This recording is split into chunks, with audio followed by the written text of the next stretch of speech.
call the fanciers who have flown pigeons almost their entire lives seasoned fanciers. We can learn a lot of things from them, how to take care of the pigeons, different techniques, and different insights, how to become a successful racing pigeon fancier. And today, we have a great opportunity to interview two of the living legends in the sport here in Washington State. We will talk about how to take care of the birds, how the techniques that they use and utilize so that they are considered one of the successful racing pigeon fanciers. Today, we are here at the backyard of Mr. Karl Wohlmacher and Mr. Bruce Gordon. We will interview them to ask insights, techniques, and about their involvement in regards with the sport. Well, thank you so much, sir, for letting me be here. Mr. Bruce Gordon, thank you so much. Yes, sir. And Mr. Bruce Gordon is an Army veteran. Thank you for your service, sir. Thank you you. know our project, right? The RPMV project, Yes. Raising Pigeons for Military Veterans. We utilize the birds as an emotional support leash. Well, by the way, Mr. Karl Wohlmacher, did I say it right? Wohlmacher. Wohlmacher, I'm sorry. Close enough. Karl Wohlmacher. How long you been doing this sport? So it's about 1962. My dad was a pigeon flyer for many, many years back in the 40s, 50s, 60s. And so I kind of followed suit later on. When I was about 12 years old, 11, 12 years old, got my own birds. My dad got out of birds for a while. Him and my mom were divorced, and then after a few years he got back into the birds and seen that I was very interested in them, and just started from there. We lived up in Bonnie Lake, Washington. Flew up there for a few years, and then just progressed on to flying from there. I was a senior member of the club when I was 14, and you know, been flying since then. So They considered you already a senior member when you were 14, yes, yeah. And my dad and I competed in the same loft for a while. We had a loft that one side was his, the other side was mine, and we had the manual clocks back in those days, so we kind of raced to the loft, and of course I could always beat my dad at that age. So, but then we clock our birds. I hope he was not mad at you. Oh no, he was never mad. He loved his pigeons. He knew a lot about birds, but you know, it's just one of those things that back in those days you just had whatever pigeons you had to fly, and then it was later on when, after you know, I grew and graduated from high school, got married, 22 or so, and started to get some pretty good birds and started to fly a little bit better. And then the last 20-some years I've been up here. The birds I have today are better than anything I've ever had, and the way they fly up here, and just enjoying it. And I enjoy passing my knowledge on to the new members, so that they can learn what to do. They're going to hear a lot of different things out there in the different clubs they belong to, and you know, they need to sort through it just like I had to do, and my dad had to do, and you know, so on. Pass the knowledge to the next Pass generation. it on, find out what really works, and there's a lot of myths out there, but there's a lot of, you know, knowledge out there, and took a long time for me to learn the basic part of breeding and preparation of the race birds. From the breeding loft behind you there is. And this is the fly team loft. Yeah, this is a flying loft right here. The bigger section there on the door there is the old birds that go into there, and then the last two over here are the young birds. Over here is the breeding loft. The breeding loft are birds that I have multiple pairs in there. I've raised multiple winners, and that's what I strive for, and that loft is the home of the genetics, and this loft is the home of preparation. So if I do my part, the good birds that come out of that loft to go over here, they're going to excel. If I do not do my part, then they're just going to be an average pigeon. So I try to stay on top of my game. I'm healthy and doing well at this point. So in preparation like this year in young birds, got my birds trained out, got them settled, at first, and I teach them to the loft. I need to be very consistent. I don't change anything in my loft during the race season. I have a built-in water system in there that looks like the back of a crate. When you will show it that to us later? I will show that to you. What it is from day one, in the first 60 days for the babies, they learn to drink out of there. So when they go into the racing crate, they'll remember it looks just like that in there. So they were more inclined to drink, you know, in the racing crate. So teach them that. Their feeding program is, you know, they need nourishment, they need protein, they need carbohydrates, amino acids, all the good stuff they need to grow. They need to molt well while you're getting them ready before the races, whether you're on the dark system, light system. You need to make sure your birds are getting enough nourishment to fly well. We got the raptors to deal with. So they don't, it's not all fun and games for them when they come outside to fly. The first thing they have to do is figure out how to stay alive with the raptors. And the second thing is you've got to teach them that loft is their safe haven. Correct. And so what's in that loft is it's consistent, nothing changes in there, that is their home. And they're taught to work on this landing strip behind me, where that's the only place I train them to land. They cannot land up on there. They cannot land on the house. They cannot land anywhere out in the yard. They have to land on the landing strip. Now, the first 60 days, when I'm teaching them this, they're going to land on the ground. They're going to come down on the concrete. They're going to fly up on the breeder loft. And that's a given. That's okay, you know, because by nature, the pigeons are followers. So if one flies up, the other 40 will fly up. So that's kind of the way it works. I noticed what you said. You mentioned about teaching the pigeons multiple times, right? Yeah. I heard this saying from Bob French of Arizona. He said, when I watched that pigeon people in Amazon, he said that pigeons will give or will provide what we give to them. What is your take about that saying? I believe that is true. I believe that is true. I believe in taking the young birds from the nest. When I wean them over to the race loft, I work on imprinting them over the next, probably the next 30 days to 60 days, roughly, putting them out onto the landing board, letting them look. I also have a cage over here on the side. I can extend it out to the landing strip and they can come out into that cage and they can look around. At some point I'll remove the cage. I'll open the landing board. I'll let the young birds come out onto the strip. They will venture out. They will fly down on the ground, the concrete. They might fly up on the stock loft over there. They might fly over towards the house. All of that is okay in the beginning. I will make them a little uncomfortable as time goes on about landing up there. I want them to learn just to land on the strip. So when it comes to racing, it's going to be, you know, seconds or seconds. So when they land on the strip, they jump over to the trap, they go in immediately. This is imprinted into their minds at a very early age. And I have little boards that I put on my traps. And when those boards are on those traps, they get a free day. They can come out here and they're learning everything. They learn what everything looks like. They learn about a crow flying over. Of course, a hawk flies over. Seagulls, whatever the bird is, they learn all of those animals that are out here.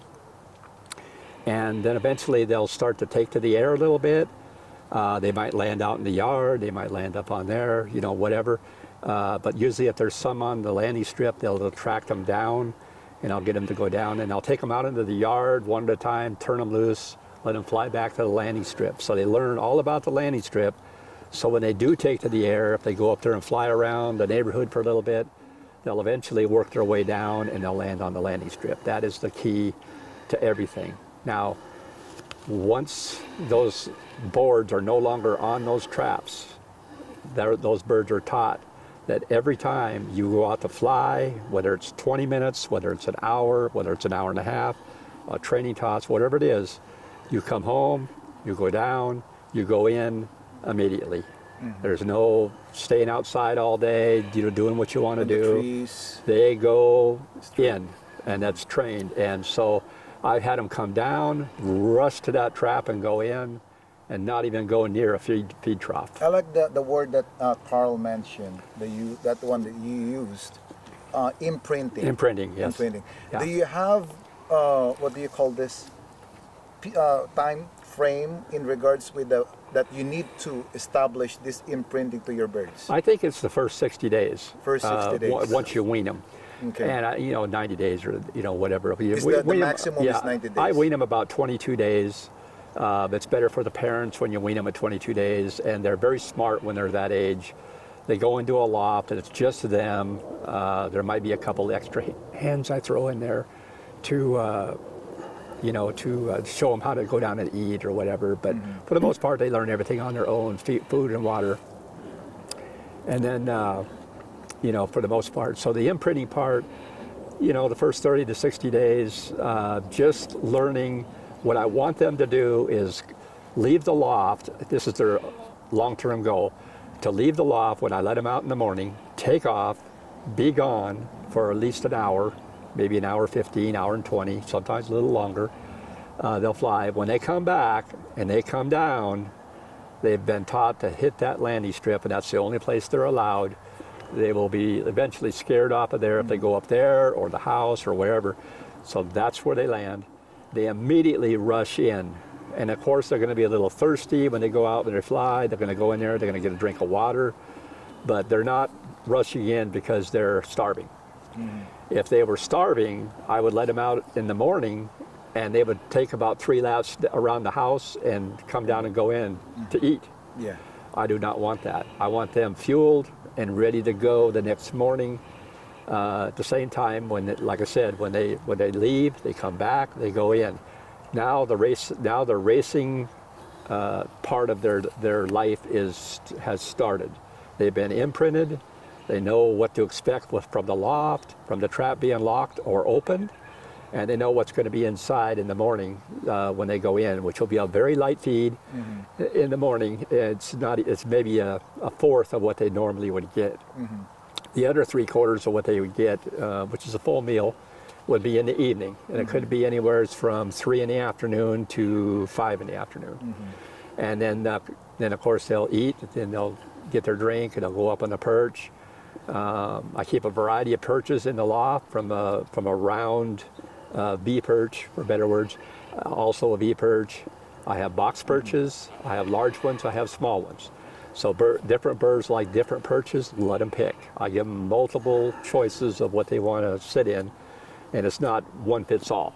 It's for the birds that some birds like those V perches, you'll always see them up there. Some birds like the right corner of the box perches, you'll always see them sitting there. So I leave them I just leave them alone with that.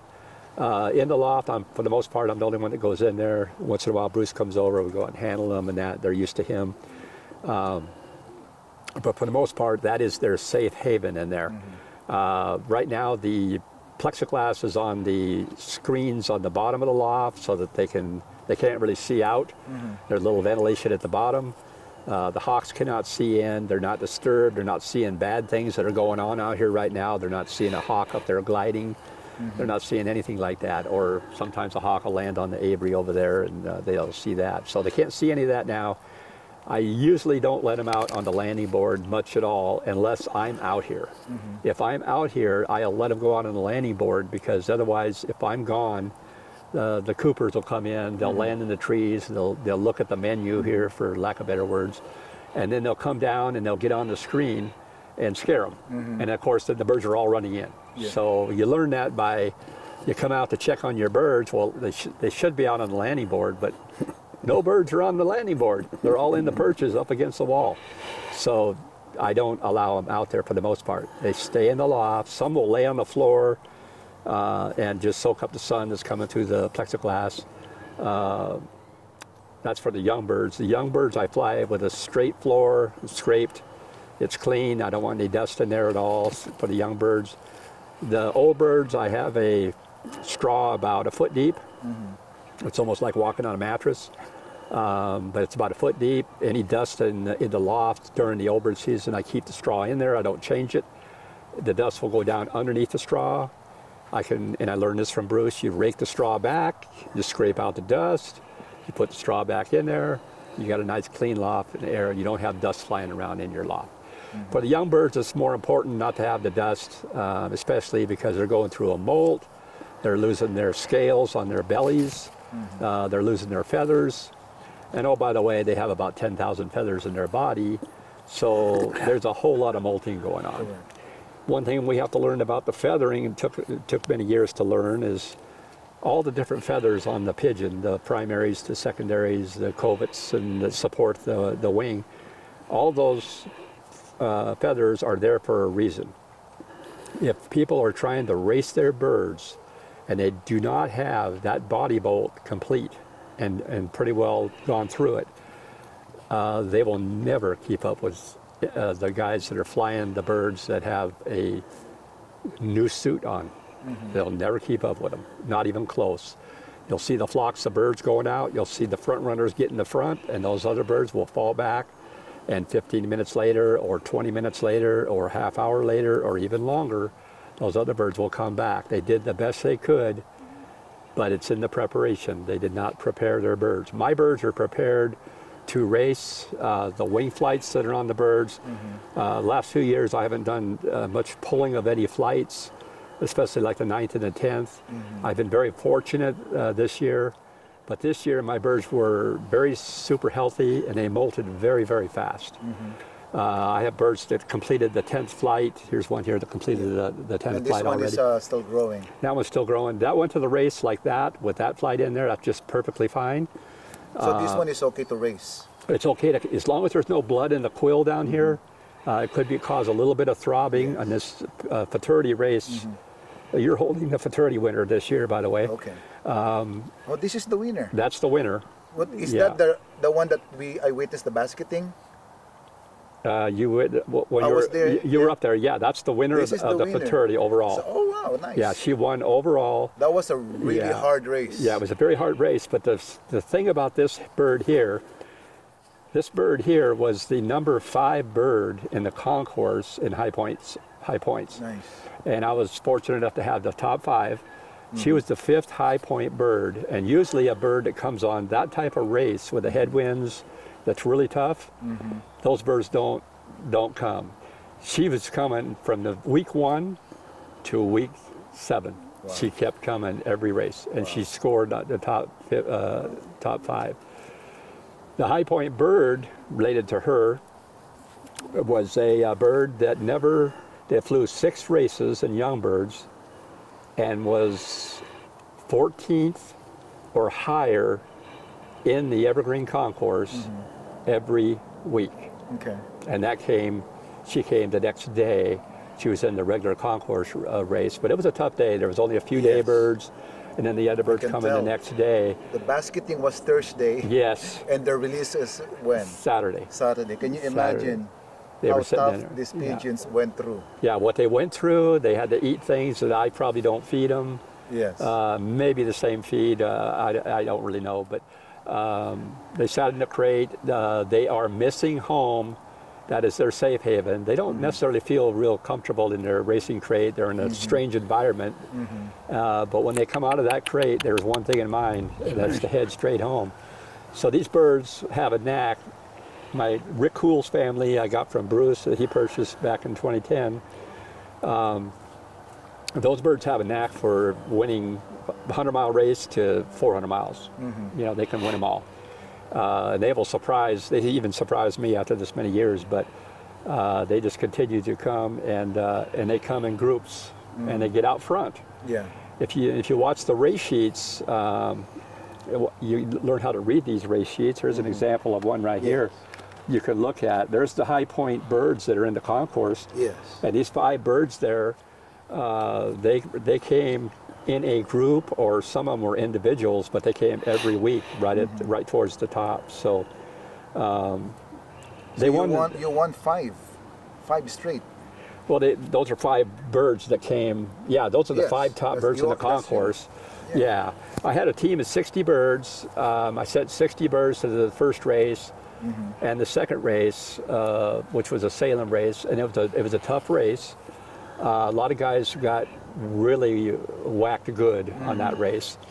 I was fortunate enough to get 46 out of 60 of the birds home. And I got a little nervous as looking at my future for my old birds. I took some of the cock birds that were on the young bird team and just pulled them aside and put them over in my widowhood loft, took their race bands off of them, the chips. The chips. Took them off of them because I didn't want to mess up my clocking system. Took them off, and they flew a 100-mile race and 160 miles. And so they're good for next year. And then I went the rest of the way with the hens.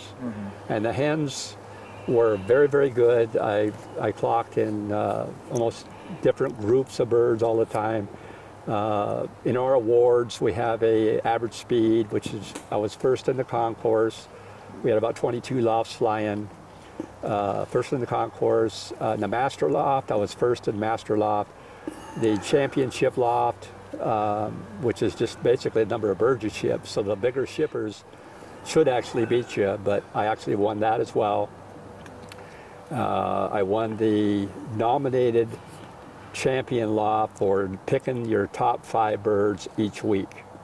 And so those are all the championships that are offered in the Evergreen Concourse, and this team of birds won all of them. So, which is not it's just not a normal thing. Yeah. You know, somebody's going to win this, somebody's going to win that. We've got our concourse. I have people short of me, about 20 miles in young birds. I've got people north of me, about 50 miles north of me, that have the overfly on me. So I'm kind of not in the middle, but a little towards the short end. But for the most part, we're spread out between the Olympic Mountains to the west and our Cascade Mountains to the east. Everybody in our group lives in between those mountains. So no matter where you live, you know, the bottom line is my birds don't break from a flock to win the race. My birds are going to lead the flock. This is what I train them to do. And I do not train my birds with anybody's birds since my buddy retired here 3 or 4 years ago. I do not, we train together because we live 3 feet apart, east and west, believe it or not, 4 miles deep. But they're not, we didn't never put our birds with other birds. They're only with themselves. And now my birds are on their own without his birds. His birds used to help my birds get home. Now they're on their own. Yeah. So, but they're coming this way, and they're coming in the group. And people can talk about locations or whatever, but when I see a group of birds coming right through this hole right here, they're my birds. And there might be something with them, maybe a bird or two, but for the most part, they're my birds. And they circle around and they come down. I've had some birds get up and go back and fly that way. They're overflew, they're following, because by nature they're followers. If you don't breed with genetics in your stock loft by taking your pedigrees of your birds that are in the stock loft and looking at the father, it's either a breadwinners or is a winner, multiple winners. The mother is either breadwinners or is a multiple winner. All 4 grandparents of those 2 birds, same thing. If you have a bird in there that I like this bird, I like the wing, I love the tail, I love the back, I love the eye, so I'm going to put it in the breeder loft. Okay. What you just did is you put a question mark in your breeder loft. Okay. In my loft, you must have those credentials, and you must have it in the paperwork. In the paperwork. Paperwork that I trust. Okay. Rick Cools, Serge Van Elsacker, Guy Van de Wara. These are the birds that are imported from my good friend right here, Bruce. And he's went over there for many, many years. He's made more trips to Belgium than the Belgians have. And so those birds come over here, I breed from them. They basically have done a lot of the work for me, but I take those birds and I interlock those. I have about 4 families in there that I interlock together and try different things. But once again, if that pair is not raised winners or are multiple winners, I don't care if a bird wins 1 race, a concourse race. Any bird can do that. A new guy that's never flown pigeons in his life or her life can win. Okay. That can happen. It takes a true pigeon guy that's dedicated to being competitive and that wins the championships. Correct. The championships are the key, and this is what the new members, I just had 2 new guys here the other day, Keith Henry and James, come up to visit, and this is what I told them. I look at those two young guys as stars in our sport, and I'm going to share my knowledge with them, basically what I do, so that they can get all this different information from as many people as they can, books, videos, Discover with Romer, whatever it is, and then they can sort through it, and then I want them to pick their system of what they want to do. And it's not somebody else, it's their system. And now, you got to pick it. Karl, what's happening is that you are not just sharing the knowledge to James and Keith, but you are now sharing it to my 5,400 subscribers. And that's fine. I love this sport. I'm very passionate about the sport. I'm very fortunate to have this guy as my best friend. You know, the knowledge I've learned up from him over the years. We don't do exactly the same thing together, but he don't want me to do exactly what he did. There's always things that we look at that are a little bit better. And of course, we'll argue back and forth a little bit, but that's what friends do. Yes. But for the most part, this guy was tough to beat. He was tough to beat. He lived 4 miles north of me, and I can't tell you how many races I lost by maybe 10 seconds or less. You know, and that is a long. The 10 seconds is kind of. Oh, yeah, it was tough to beat, but he'd win the concourse. And going back to the Rick Cools, the main family of birds, though, those birds over the last 15 years have pretty much. They've really dominated in the Pacific Northwest. We got a young lady down in the Portland area, lives in Aurora, Oregon. Top flyer down there, absolutely great flyer. And she flies very well down there. She flies mine and Bruce's birds. We got her started down there. She's got birds from other places. She's put a few birds in there. She's very sharp.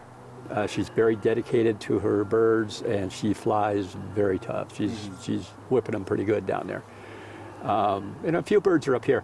You get some people that will go to a top flyer's house and say, "Well, I got this bird from Karl Wohlmacher or Bruce Gordon, and I've been flying this thing, and I've got nothing from it.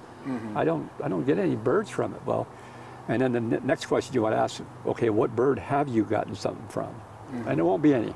There won't be any, because their system, they might have had the genetics thing down where you got top birds, but if you don't move them into a loft where you're going to give them a preparation that's unbelievable, what they need, what that pigeon tells you they need. Observation is one of the key words, because that's what we do when they're babies. We teach them. If you don't have the genetics and the preparation together, in other words, a good system, you're turning this champion bird into a homer. Correct. Is what you're doing. And it's not shameful. A racer. You have to be a homer first, and then you become a racer. Correct. Okay? And to become a racer, the person, he or she, has got to be giving you what they need. And if you watch them closely, the pigeons in observation, they will tell you what they need when you loft fly them. We learned this of Serge Van Elsacker, from Bruce, people that loft fly their birds. Steve Leslie's another guy. Loft flies his birds like there's no tomorrow. He is excellent at it. But you get those birds flying, and they'll tell you, okay, I'm ready to take down the road. I'm ready to start training. But a person says, well, my birds aren't loft flying very good, so I'm going to start tossing them. I hate to hear that. Yeah. I hate to hear that. I'm sorry. I can only help them so much. They come to me and they ask me, I'll tell them. But when they have their own ideas about doing things, and some people, they just don't want to hear. Some people don't trust what you say is going to be the real thing. Bruce has always been honest with me. He's always been up front, telling me, I wouldn't do this. I would go ahead and do this. People, this is what friends do. And like I said, passing my information on. Years ago, when I was a small child, flying birds, I'd be around these old pigeon guys that were just ornerier than, they're just ornery, and they were always fighting and yelling and screaming at each other. They always were very secretive. And they wouldn't, the new guy was in the corner, you didn't speak unless you were spoken to, whether it's a kid or a new guy. And sometimes these people, they just wouldn't help these guys.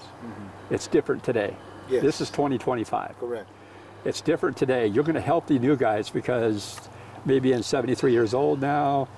I'm going to help as many new guys as I can. I want to see our sport grow. I want to see the Hispanics, the Filipinos, the Ukrainians, the Romanians, all the different cultures out there that are coming in pretty good numbers. And these people are wanting to learn, and they are smart. And I think that's where our sport is heading. I like what you said, that you would like to share the knowledge, yes. right? Because the old flyers, they don't like to share the knowledge. No. That is why there's a decrease in the membership, because there are people who wants to join, but they don't know what to do and how to be more competitive. Yeah. Bruce, how did you start in the racing pigeon sport? Oh, I got my first birds. I grew up north of here in Kirkland, which is the east side, they call it. It's east of Seattle. Okay. Kirkland, Bellevue area. A lot of kids had pigeons back then. That was in the early 50s, and I got my first birds in 1958 and built a small loft. We had horses, and we had a barn and so on, and chickens, chicken coop, and then my dad and I both built a new chicken coop with a outside run for them and everything. So I inherited the chicken house, which was up in the air about 3 feet, which I didn't know it then, but that was ideal.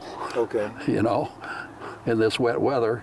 Yeah. And so I had birds in there, and I had fancy birds for a little bit. Had maybe 50 rollers for a year or two. Another friend that just lived up the street, he had them also. And one day I was talking to my dad, and he said, you know, I got a couple guys that work for me at Boeing Company, and they've both raced pigeons since I've known them in the 40s. And so I got the name of one of them and went over to visit him. And he took me around to 2 or 3 lofts, old timers, and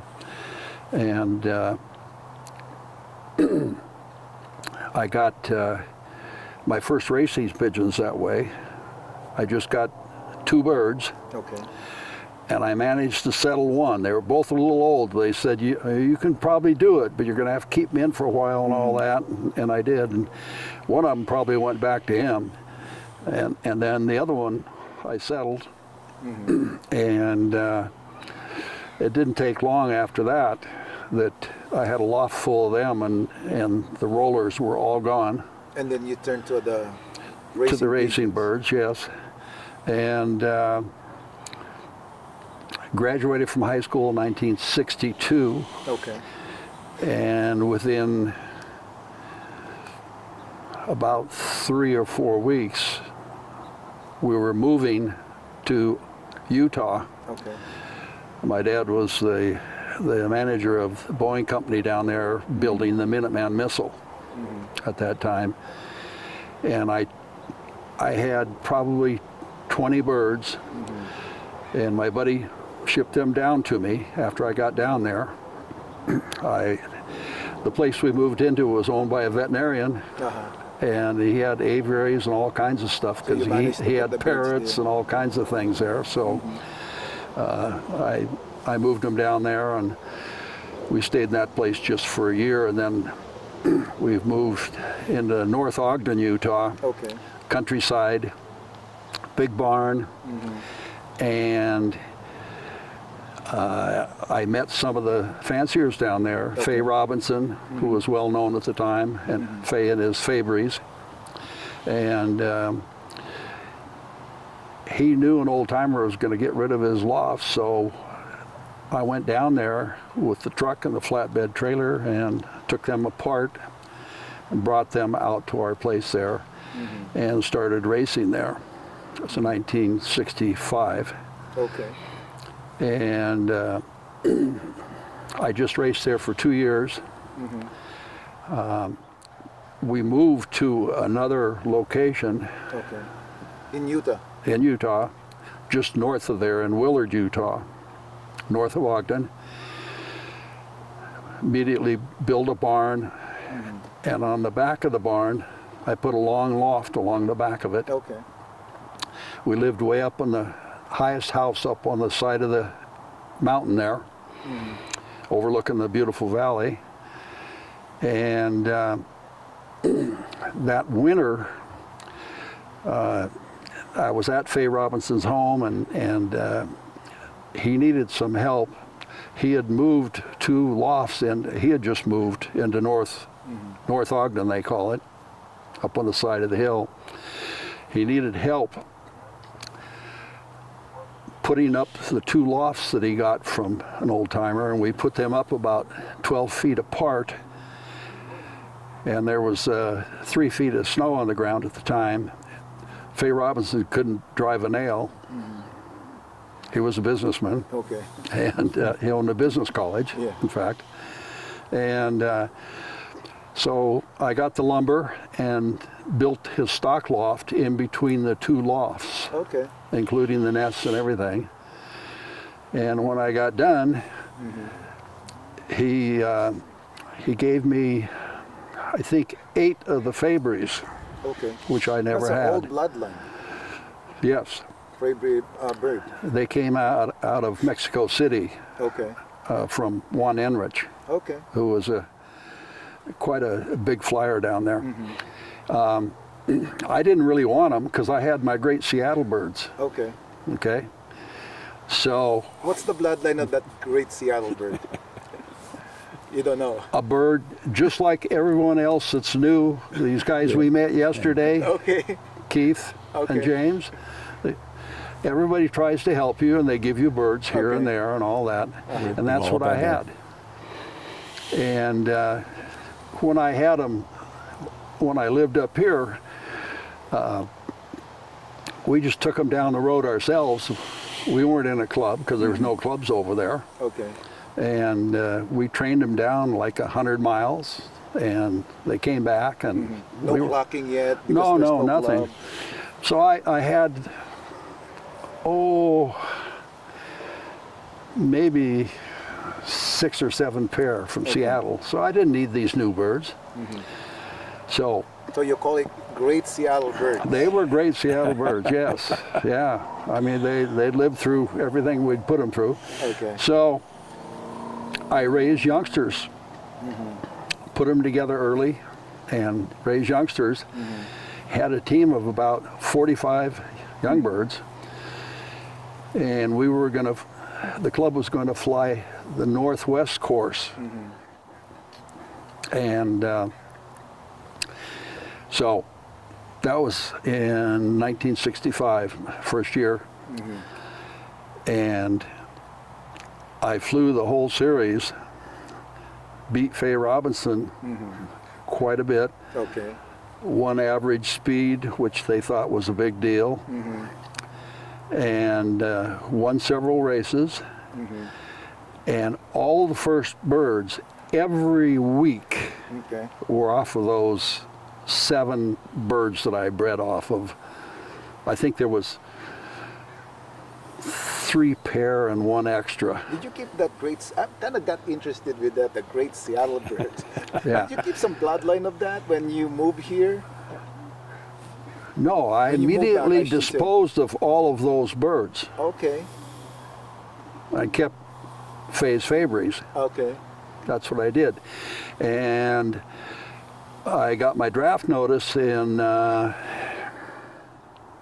let's see, it must have been late August. Okay. It was sent to my parents up here. They were back in Seattle by then. Yeah. And I was still down there going to Weber State University in Ogden. So you And- joined the army. So I got the draft notice up here, and I had about 2 weeks. So I sent my birds up to a friend up here. I headed up here. I had to go here for induction. Okay. Got married right after got the notice, and I was engaged, so we got married. I figured might as well do it now. Yeah. And my wife was a teacher, so she stayed there in Utah and stayed at her parents.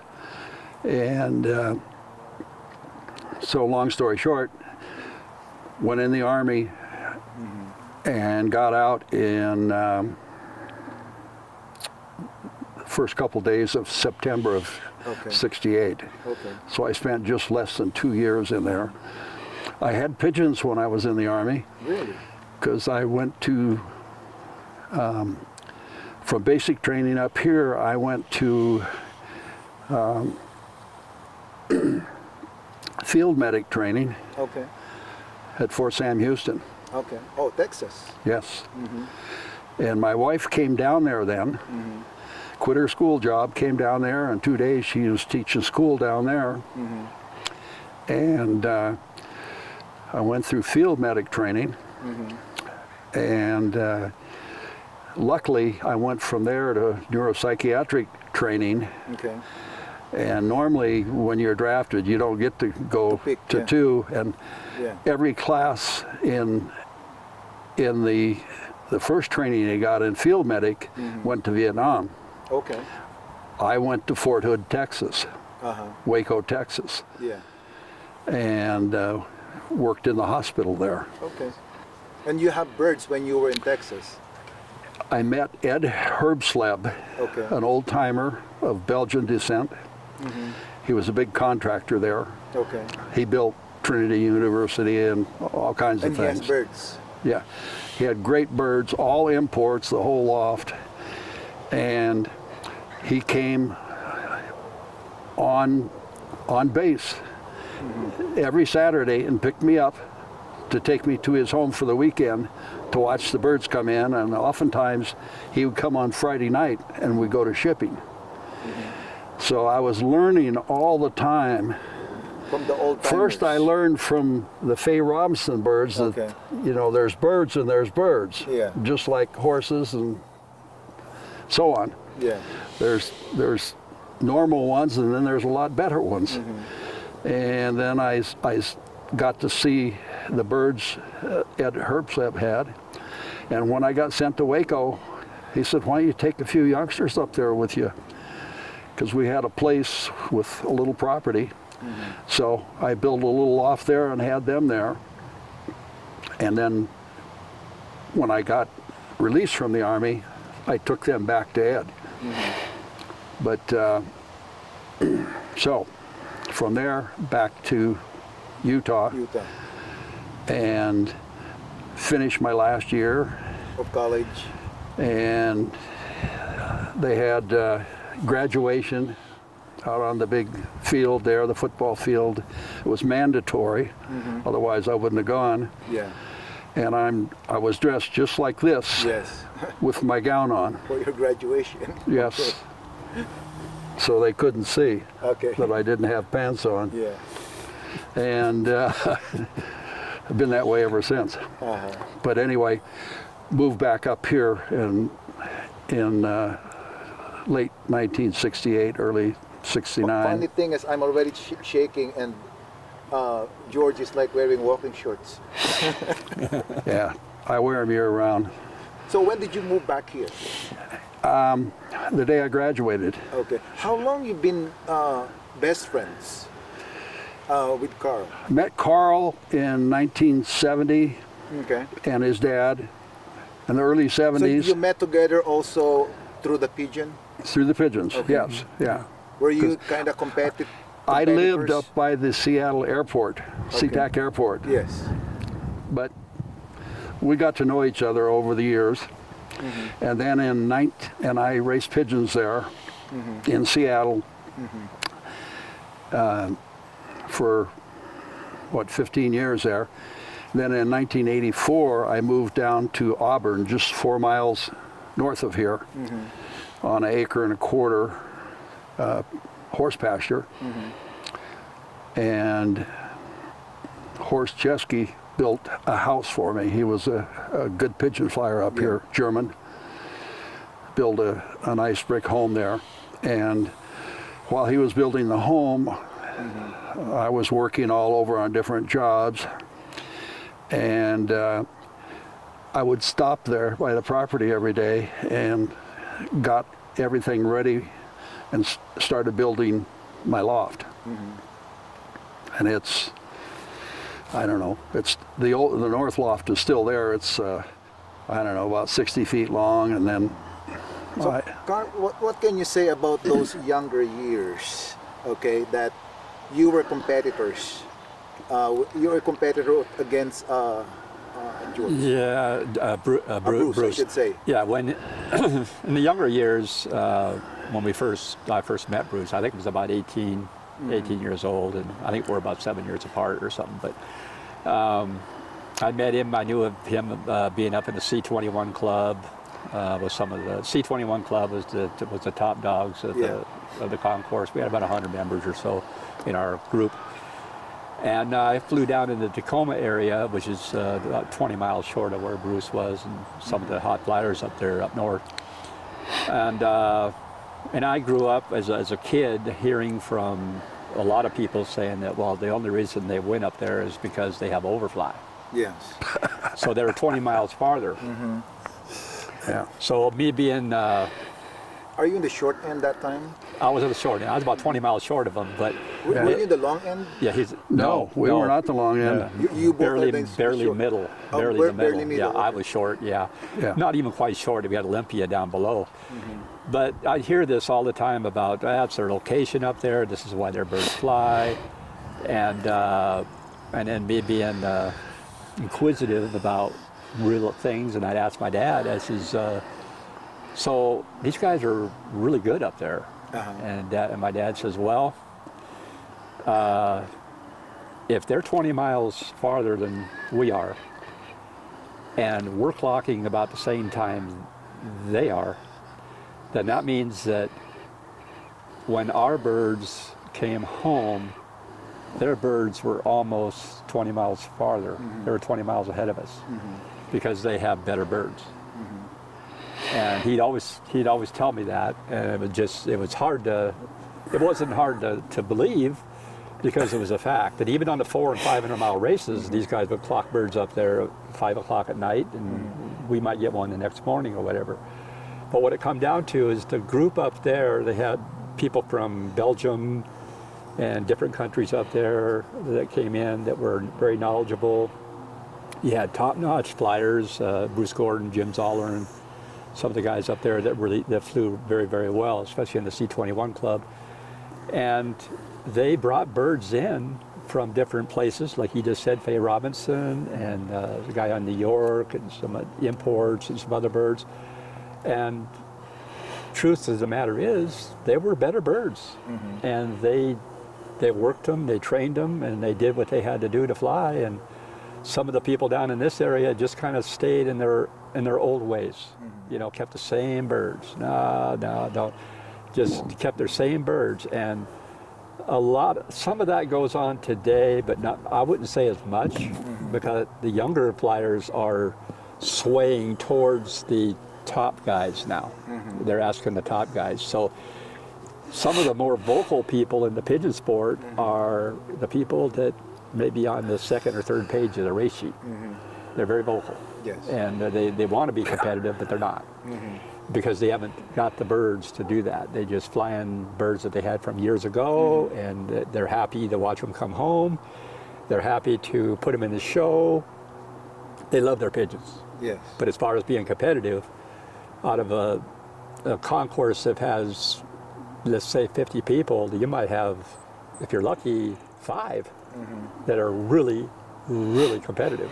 And you have to look around the country, and that's pretty much everywhere, that there's some people up there really competitive. But those are the leaders that will tell these other people about locations and things like that, where they would tell you, my birds don't break from the flock. If they have to break from the flock, you're in the wrong flock. Okay, your birds need to lead the flock. They need to lead, not break from the flock. Well, you hear this years ago, I'd hear, my birds broke late, I just couldn't get them, you know. They were in the wrong flock. And a lot of people think there's only one flock. Well, there's not. There's a flock east, there's one straight here, there's one over there, there's one over there. They're everywhere because of our location. We're scattered, in our group, we're scattered everywhere between the Olympics and the Cascades. So, and I hear all that stuff, and then as I got older and older and would start working, got better paying jobs later on, got better birds, improved a lot. I lived down 20 miles south of here where my brother lives now. You met him, Gary, it's my brother. He lives down there now. I left a very nice loft down there for him when I left, and then moved up here.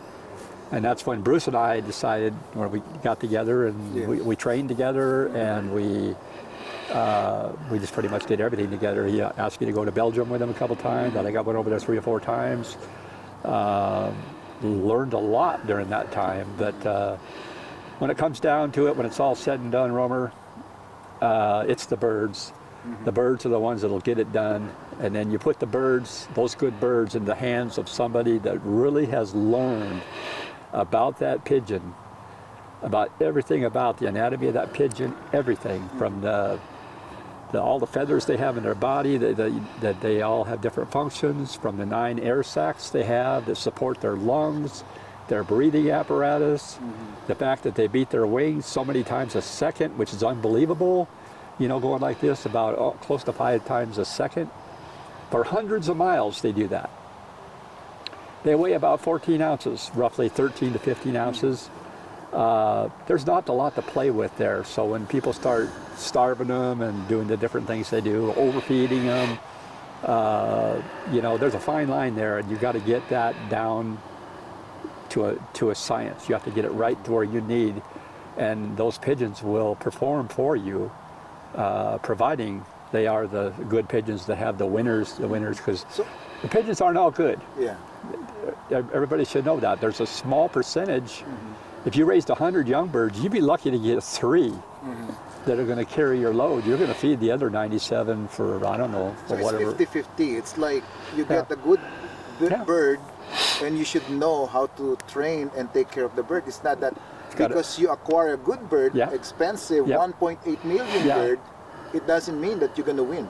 No, you got to put the work in. You got to know what to do with that bird. Understanding that pigeon, I can tell you everything about a pigeon, from the toenails to the beak, and what that pigeon is required and what they need. When it comes to breeding, or it comes to racing, or whatever. And a lot of people don't take that. They just know to go out and catch them, put them in a basket, take them down the road. After they just had a tough race or whatever, and now they need more training. They need more training. Oh, okay. And young birds, the best team I've ever had was this year, and I won all the championships. And honest to God truth, from the first race to the last race, I had 0 tosses. Okay. 0 tosses. Loft flying. Just loft flying. Loft flying. Yeah. I thought about taking some birds out for a toss that I left home a couple weeks before the maturity. Told Bruce I was thinking about taking them down. I changed my mind. I loft flew them. They did an hour 2 times that week. I said, that's good. And then, of course, the other birds came better than the ones that, if you leave them home, it's, sometimes it works. But they weren't coming quite as good as the top 15 birds that were really flying well. And here again, those 15 birds, here they come. Yeah. They come again. They were just so good. And but if you can have the best birds in the world, but if you don't have a system, you just made them into homers. Yeah. So when did you decide to acquire some birds, or your birds already? You know that they came from Belgium, right? Yes. So when did you decide, saying that, I need to go there in person? Well, I knew Rick Martis when he owned CBS, the breeding station. We talked quite a bit together. We spoke the same language. We still do today. And everybody has their own ideas on what to do. Rick and I were quite similar in our thoughts, and he had already been to Belgium a bunch of times. Okay. And when you go there, you listen and you learn, and you ask questions and you Okay. learn. And I still do that today, Okay. so I can pass them on. You know, what's the latest in medications? What's the latest in vitamins, minerals? But you both went there, right? we, One time? we both went. He's going a lot more times He than I went have. most yeah, of the time. Yeah, him and Martis. Yeah. Because that's one of my in the bucket list. That, You know, to go there and to talk to the maybe interview one of the flyers there. but getting to know Rick Martis was a key. And you know, I had good birds, and did well with them, but had an opportunity to go over there, and then just kept going all the time. And Serge Van Alsacker has great pigeons, and I started getting them. Then a few years later, Karl went over with me, and Steve Leslie went over, and bought more pigeons from Serge. And it was quite easy back then to import them, and it wasn't as expensive like today. Yes. So I just kept learning more and more. And when I brought birds in, I never brought one or a pair. Okay. They make no impact on your breeding. Okay. How many, the minimum you bring? Oh, 4 or 5, Okay. sometimes 10 pair Okay. youngsters, bring them in. They're unflown pigeons, but they're from great This fanciers. is one of the crates that you use? yeah. That, like this, because I know this is not a shipping, I mean, you know, not No, your That's a shipping No, no, crate. it is a shipping and overseas. The last ones I brought in came in yeah, that. Yeah. but not, this is, what I'm trying to say is this is not a training crate. No. Yes. No, I just use it for See like that? today, and Yeah. And then it has that. my drop Yes. bird goes in so there. this when came the- from Belgium. yeah, Yeah. Okay. And then it contains how many birds? 4. 4 birds, Yeah. right? So what is the, what it makes special, the pigeons in Belgium, in Germany, compared to the pigeons that, you know, local? Well, if you get birds there like I did Okay. early on, brought them over, I moved everything else out again. Okay. Not an issue. All at once, they're gone. And I just learned that they're way better pigeons. They have great competition, and they're serious. They have systems, and they have, beyond a doubt, the best genetics. Okay. And that's Absolutely. all that matters. You always hear people, the clubhouse, I had a bad young bird season, but next year I'm going to do this and that and that. Well, they think they can make their pigeons better. You can't. It's genetics. They're born with those genetics, and I firmly believe that the ones that are flying like Karl is flying have those genetics. And with these Rick Cool's pigeons that I got in 2010 and 2011, I was with Rick Martis. Rick Martis bought a round of youngsters from the breeders. And I think it was his 3rd or 4th round. They came, and I had already looked at the pedigrees before they even came out of quarantine. I knew what I wanted. I think in 10 I took 6 or 7 pair, and the next year I took 4 or 5 pair. You know how serious So- they are? Those people, I learned then, again, Okay. that genetics were superior. They were Gabby And pigeons. they've been like studying about that. Yeah. Oh yeah, I mean, they don't keep trash over there. They keep good birds. They have DNA And- on their birds. Wow. DNA. And when they DNA came testing. out of quarantine, then Rick picked out the birds and sent them to me. And I mean, he's been a great help. Just made it fun by going over there, meeting these people, and getting their birds. And getting the Rick Cool's birds was the jackpot Okay. because every generation is continuing to breed winners. Perform. Yes. And what I'm about to say is that how serious these fanciers in Belgium. Edmund Bill mentioned to me, you know, Yes. the owner of Seagull. Yes. He's a good friend. He said that they even have pigeon veterinarians, Yes. Yeah, we don't have that here. We don't have We it never here. will. And they race. and they race. Yes.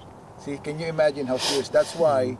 Oh, yeah. Because people are asking me, why do Americans keep on importing birds from Belgium, Germany, from Europe? Yeah.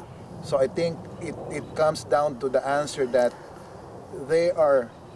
we are crazy about pigeons, but they are insane about the pigeons. Fanatical, yeah. Fanatical about the Yes, pigeons. yeah. They have the best genetics. Best And genetics. I've just, they share birds. Oh. They share birds over there. Okay.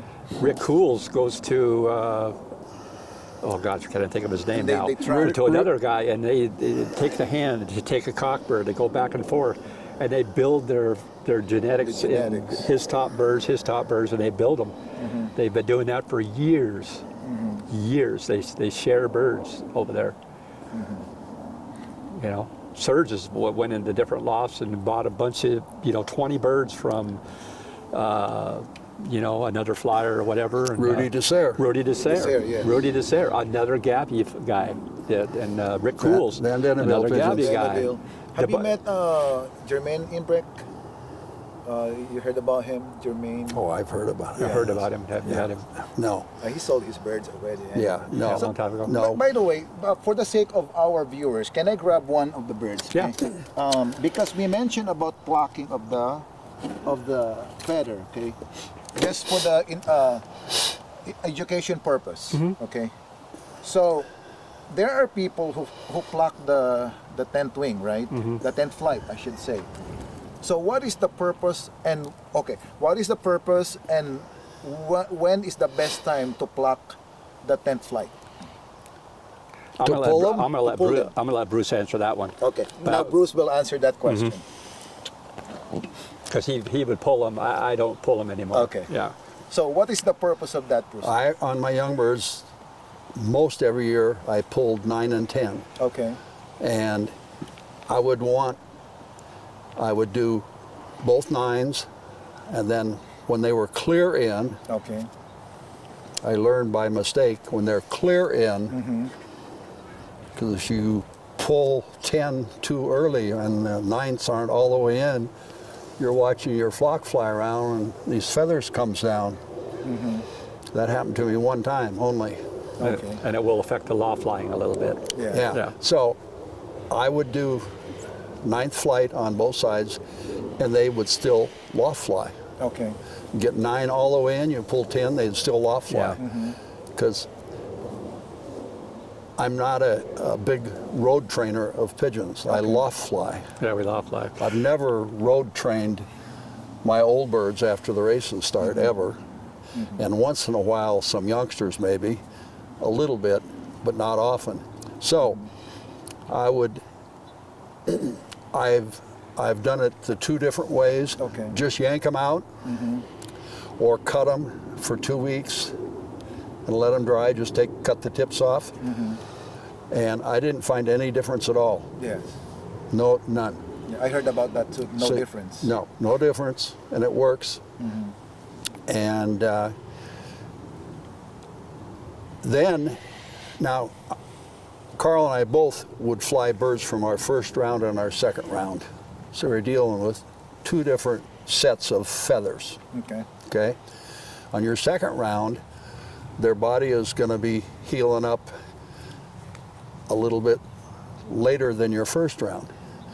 And the wings are the same way. They might be behind, but what I started doing, probably 10 years ago, was going in and I would bite off the tips of, let's say they were on their 3rd flight, I'd do 4, 5, and 6, Okay. and would not pull 9 and 10 Okay. on those younger ones. And then you would just watch them and see how they're doing, because they're going to grow in all the way before they drop the next one that you've bitten off. Okay. That's what I did with this one here. The You plucked. the ninth flight is I was out there. 2 weeks before the PSF, it was about right here, and normally I could clip that 10th flight to delay it for maybe 10 days. Okay. But I didn't even have to do that. It got to that point right there. But when the bird's actually racing, the wing motion is about right there.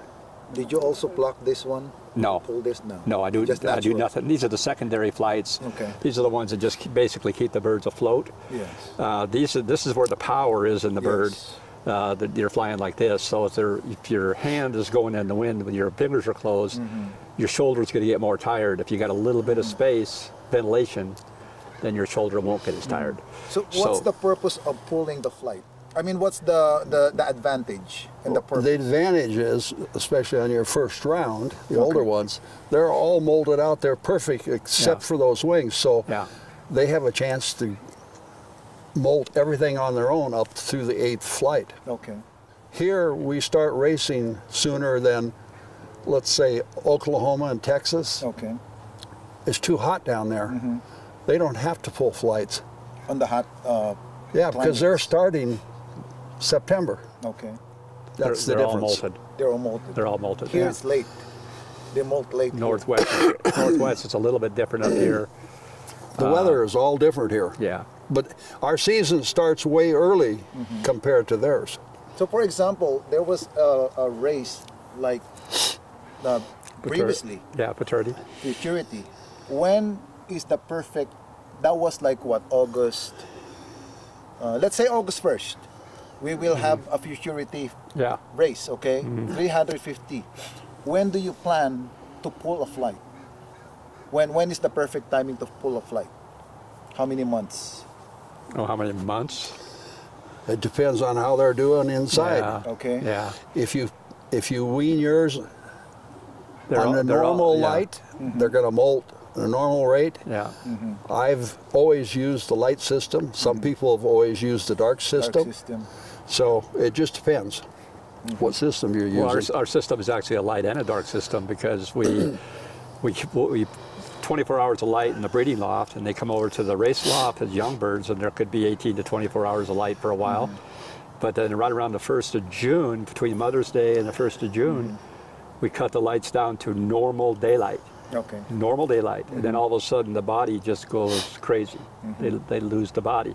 At that time, they've already molted flights. They continue, That are- once the wing starts, it continues. Yeah, they're out to here. So I would say after you get to the 5th or 6th flight, you need to be paying attention. Okay. What's today's date? How much time do you have? Know how much time it takes for it to grow in a flight. Knowing that if you just take and either bite the tip off or clip it off, about that much of it, Yes. that will stall that flight from coming Will make out it for dry, another right? 10 days. Yeah. For another 10 days. So you just got to kind of play with that as you're racing, because you can't go in there. Some people go in there and they just do them all. Yeah. You don't have to do that. No. You know, and if you do them all like that, and some guys are doing 9th and 10th, your loft lion's history. So what are they doing? Down the road. Yeah. So how you observe your birds, like Serge says, how are you going to observe your birds when they're 80 miles down the road? Correct. Bruce mentioned that he used the light system and you Yep. use the dark system. I use the same system The that same he system. uses. Well, both of us have always raised our birds on 24 hours of light. Okay. And so the breeders are going to start molding also, by the way. And they'll start molding their flights. And later on, you can see some of his breeders in there. They've been molded all the way out for a long time. And you look at other guys that have not been under the lights, they're still molding. Yes. Clear And up. what is the dark system? I Body couldn't feather. tell you. I've never Because you used don't it. use The, that. the, dark, Never. the dark system basically is for the body. Okay. You want to lose the body, but it also retard the wing molt. Okay. So what it does is teach the birds they think winter's coming, they put them in the dark, and the body feathers will start to fall after 10, 12 days, whatever, and then the flight feathers won't drop. They'll just, and then so the body comes in, and all of a sudden now they might drop a flight or maybe 2 flights. When you get to the last race the birds are on their second or third flight. Now they got to go to the winter to finish their molt. But the biggest mistake that people will make, they used to make with the dark system, is it's to cut back the light in the loft. But what they would do is they would cut off all the air in the loft. Yeah. Now you're in trouble. Now you got respiratory problems, you got all that. So if you're able to cut the lights and keep your air, go for it. But if you can't, don't do it.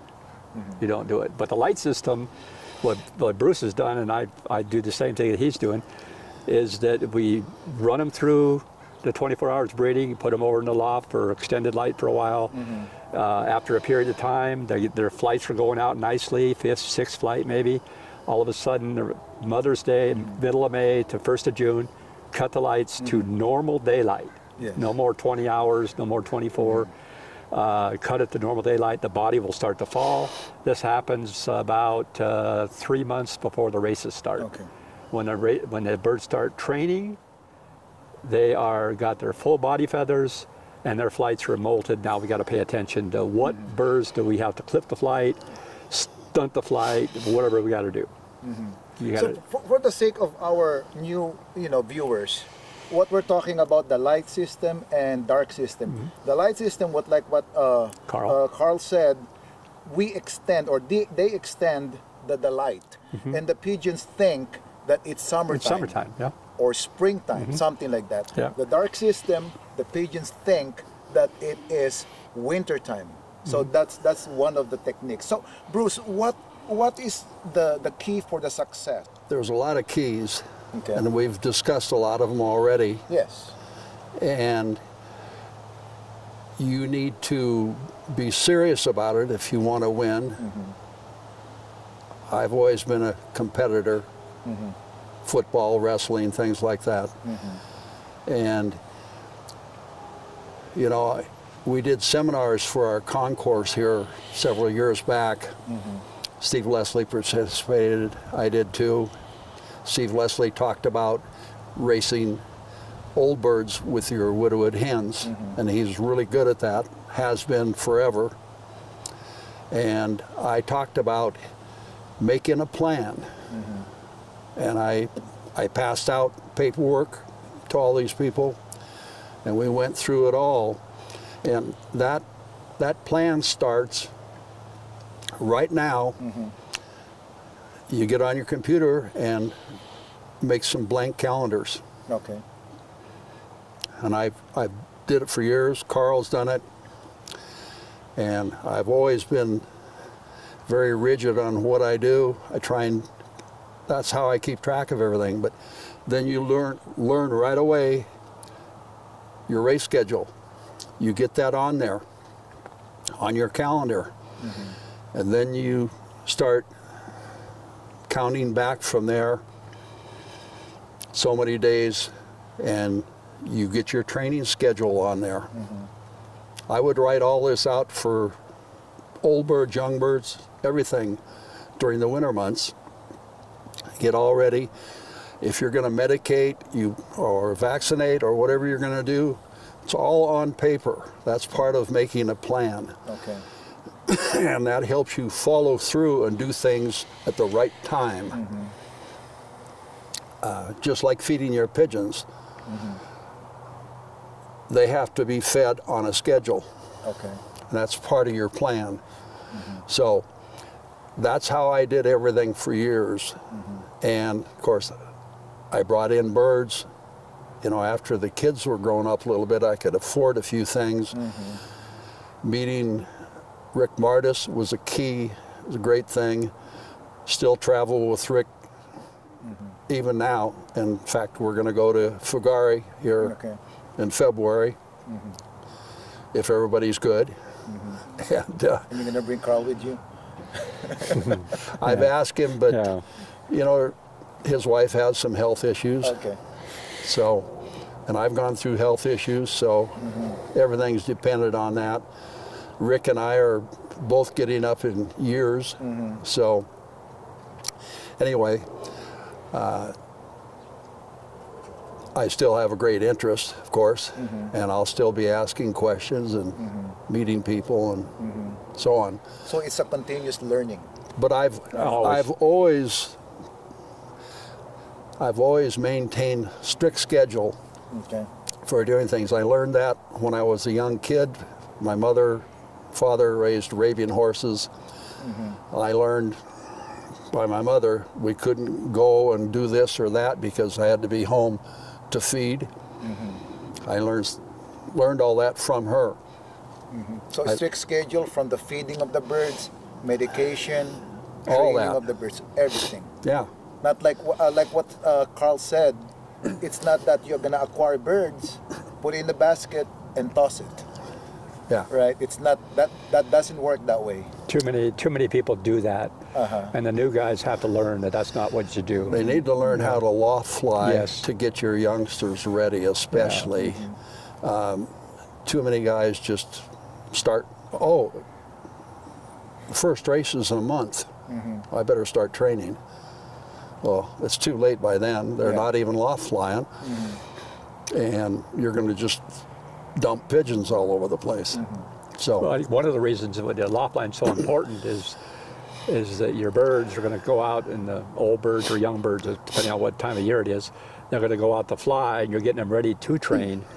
And if you let them out, and they need to be dove on by a hawk or a falcon maybe a couple times around home, so they learn how to get used to it, how to respond to it. If you don't do that and you decide, I'm just going to start training the birds, and eventually you're going to be 70, 80, 90 miles from home, and that falcon or the hawk dives on those birds are scattered everywhere down there. Now you've got real problems. Yeah. They're not in condition to get home. You haven't loft flown them, and the losses are just tremendous. Yeah. If you're loft flying them, they learn all that stuff. They learn the compass. They go east, they go west, they go north, they go south.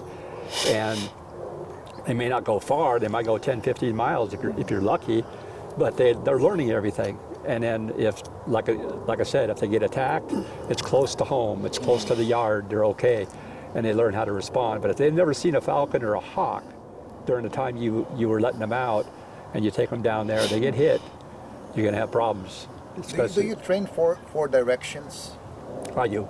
Okay. Do you Yeah, train my also young for birds. directions? Yeah. always did it a little bit. Yes, little bit. You don't have to go far, like you said. Yeah, just a little bit. Young birds. Bruce used to take his up to the, what do you call that, McKinney Hill or whatever it is, Yeah, up north up north. When by Lake Washington. Lake Washington is when the birds go by, they recognize it. But young birds, yeah, I'll go any direction. I'll go up north a little bit. I'll go south. I stay away from the valley a little bit because they're a little hesitant to go out in the open too much. Yeah. You know, during Because hawk of the falcon hawk season. season. Yeah. Yeah, I'll take them different directions. But once I get training south, and I pretty much stay south. But which direction you train, whether you go to, straight south or a little southwest. Bruce and I have always trained them a little to the southeast, to the southwest. It's a big fan that we fan our birds out through there, because you never know, the wind might push them one direction or another, and they got to know what to do out there. So, But the key of all this is to get them to loft fly and learn. That When is you the let key. them out, they're gone. Yeah, And if they haven't done that, then you're going to have trouble. yeah, And that hurts the sport. yeah. You lose young Yeah. birds, next year in old Yeah. birds, You don't have. You don't have them. You don't have them. Correct. And then people say, well, I paid all that money for shipping. I bought those PSF bands, So, Bruce, why the racing pigeon sport is special for you? What is Competition. special? Competition. always has been. What is the most special things that had happened to you in regards with the pigeon sport? What are the most special things that could happen? That happened to you when you were racing before. President's Cup? President's Cup? No. That's, I like winning races and getting big drops of birds, and I don't look back, I look ahead. If you look back next week, you're going to be down the sheet. So I just looked ahead every week to the next competition. Okay. Continue. just like my next wrestling opponent. Okay. That's how I looked at it. Well, you look back a little bit, you know, you're as good as your last race. Yeah. That's a week No, ago, so. I've always looked ahead, Yeah. and The next competition. even at the end of the year now, looking ahead, planning Yeah. ahead, Correct. everything, always. He's always been that way. How about you, Karl? Same thing. Why Well, pigeon racing specialty? Years ago, I wasn't that way, but as knowing Bruce and that, I've always looked forward to, you know, you're as good as your last race kind of thing. Look forward. If you have a bad race for some reason, it's something that I did, and so I'm not gonna, certainly don't blame my birds. Other people are going to say, well, I'm going to change my breeders. I'm going to do this, that. You know. I always know that if my birds don't perform, it's on me because of the birds that I have. And years ago, I could say, well, it could be the bird, it probably could be me, you know, but now I know that it's on me. I have to do my job in the preparation. So that's where we're at. We have to support them every way imaginable. That's all we can do. Okay. And part of supporting them is getting them to loft fly. You know, all the other stuff that we've talked about. Yeah. But I firmly believe that they're born with the genetics at different levels. Me too. And I've learned that from the birds I've gotten. And you go to Belgium and buy birds, and there's lots of good birds from many fanciers. Some families are better than the others, and it took Rick Bardis 3 or 4 years to convince me that I better start getting some Gabby Van Denneville pigeons. Okay. That's your baseline. That is now, but it Yeah. wasn't then. And of course, I still have brought in birds from Serge Van Alsacker, even after that. But the Rick Cool's pigeons and the Rudy Dessert pigeons, both Gabby Van Denneville backgrounds, and Serge has them. Serge has them too, Yeah. and crosses them in with his, still has his old Yeah. family, Yeah. and they're just better genetics, Yes. bottom line. Bruce, being an Army veteran, Yes. I have a project raising pigeons for military veterans. It's an emotional support group that we help the veterans that would like to get involved into this hobby.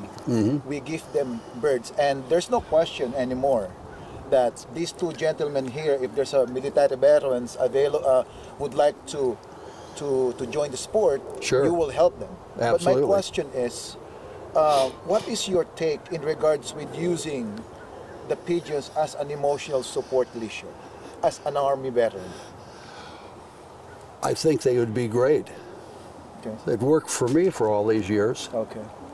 You come home from long days at work. I worked 6 and 7 days a week for years. And you head right out to the birds. Everything goes away. Correct. It really works. Nice. It calms you. It makes you feel good. And I think there's lots of different types of animals that fit into that same category, but the pigeons have always been there. Okay. And we thank so much Karl and Bruce for this wonderful opportunity, having a conversation, sharing the knowledge, and we will have a loft tour with Karl here in his backyard. Thank you so much, guys. Thank you so much, sir. It's been a pleasure. Yes, sir. Thank you so much. And we will watch, or we will show, the Flyers Loft and the Breed Loft of Karl.